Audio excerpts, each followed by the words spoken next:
Work out every day. Better yourself every day. Suffer. Go back to a spot that's not so fucking comfortable for you. Just because you made it and you've arrived somewhere, and if that's your mentality, you're no longer a fucking mentor. Don't fucking mentor, motherfucker. If you're happy where you're at, take a few steps backwards and go back to where that one spot that made you. That spot that made me was that time on the couch, I'm sitting with fucking chocolate milkshake, 297 pounds. I can't go back to 297, but I can go back to how that time felt, because that's when I was the hungriest. We lose the hunger and then we go into mentoring people. I'm mentoring you from a nice 72-degree temperature room. Everything is great. I'm making millions of fucking dollars and people are mentoring people. That's great. What did you do today to get uncomfortable?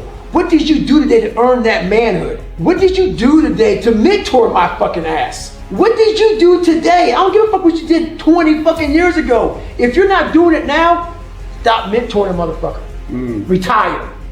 And say, hey young man, I don't know anymore. I'm now comfortable.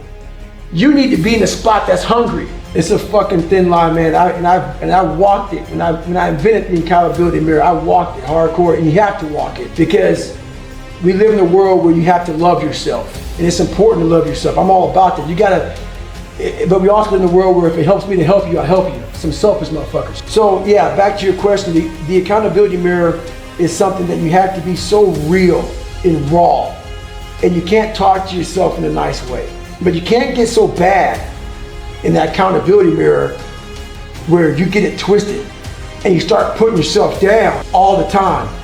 You gotta call yourself for what you are, but you also gotta give credit where credit's due in the accountability mirror also. So when I did the accountability, I was like fucking in high school when I did this shit, and I was a fucking character. I was a liar, I was a character, I was a cheat. It took several years to get out of that, man. I didn't know, and I hate to put ignorance on something, but when you're trying to literally invent a man out of nothing, you have a whole bunch of shit to go through, man. And I had a whole bunch of shit to go through, and it took a lot of years. I was the epitome of getting it done. I wasn't proud of how I got it done. I wanted to be proud of it. I wanted to earn.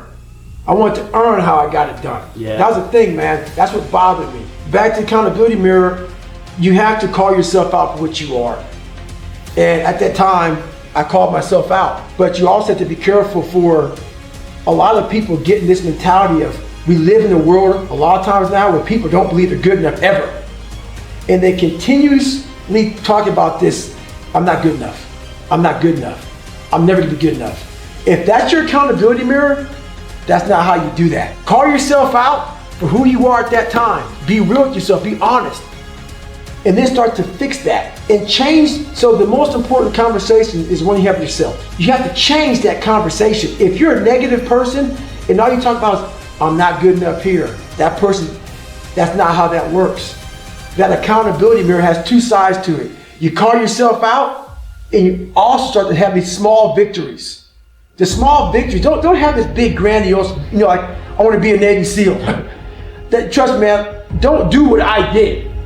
I had very limited time to do what I did. So my accountability mirror became huge and grandiose. It's too much for the brain to comprehend. The brain can comprehend, if I had to lose 106 pounds in less than 3 months, which I did, that's too much. You quit doing that. I quit 100 times during the process. Just fucking look at it. If your goal is 106 pounds, be happy when you lose a fucking pound. Progress is always about moving forward, not moving back, not staying stagnant, moving forward, even if it's one small step at a time. I've been stretching out now for almost 6 years. I take all these steps back, but I see that I'm going forward. My body's trying to go forward. I've been patient and patient. I've been doing this for almost 6 years. I'm about to go back to bad water 135. It's been since 2014 when I had to drop out for health issues. Could never get back to the start line. And guess what? Haven't shared this either. I went from running 205 miles in 39 hours to not being able to get out of bed. When I dropped out of bad water, a couple months later, a few months later, I'm in my bed, not able to get out of my bed. The doctors couldn't figure anything out of me, nothing. I sat in the bed and I smiled. I didn't put this in the book. And I went through it all. I said to myself, I'm gonna win Badwater. I couldn't even fucking walk. I couldn't get out of bed. 2014. And my mentality is, I'm gonna win fucking Badwater one day. And I swear to God, that's exactly what I thought. Versus laying in that fucking bed, thinking this is it. And I thought this was it. I thought that. How do you fucking get this sick, man? How the fuck, my body's shutting down? I'm all fucked up. What's going on? I've had 2 heart surgeries. What is wrong with my health? And I sat back after I calmed down, and I stepped back and I smiled. I'm in the bed, I said, you know what? This is it. You can win Badwater one day, brother. Championship caliber people understand how to create momentum. They understand how to pull themselves out of the mud, out of the shit, and move themselves forward when they don't feel like it. They understand that creating momentum is very simply being able to force yourself through some things that you don't want to do for a few days in a row. Sometimes it might be 2 or 3. Sometimes it might be 14 or 15 or 16 days. But once you get through that period of time, you have now cultivated a tremendous amount of momentum. And championship caliber people understand how to do this. They understand how to exercise their discipline to make sure that they force themselves through the first gauntlet, so to speak, that they're going to have to get their lives in motion. And so this is something that they all understand. And all the people on that level get it, okay? They know how to take themselves from 0 or even negative momentum and literally creep their way and force positive momentum. Now, if you completed 75 hard, you understand what I'm talking about. One of the biggest lessons of the Live Hard program is that you understand that after a certain amount of days that you've created the momentum. The momentum didn't just come from the sky and land on you and bless you with all this great feeling. That's not what happens. What happens is we create it through our actions. They learn what to do when they get stuck in the mud, okay? And most people don't. Most people get stuck in the mud and they stay there year after year after year after year. Once in a while, maybe every 4 or 5 years, they get lucky and catch some momentum. And then they spend, the next 3 years figuring out how the fuck that happened. Well, it's very simple. You created it. You created it because you exercised just enough discipline to pull yourself out, get yourself going. And you're mistaking your actions to create it as some sort of gift from the universe, which it's not. All right? So this is something the champions all understand. They understand how to manufacture momentum.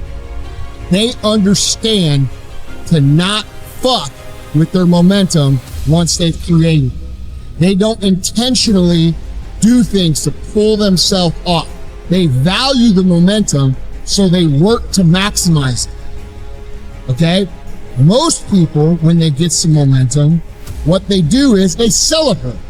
And I'm just going to use the idea of diet and fitness here because I think most people will understand that. What they do is they go X amount, 6 days in a row or 5 days in a row, and they say, well, I need a reward. Motherfucker, you're making the most fundamental mistake that ever be made in your life. You are killing your own momentum.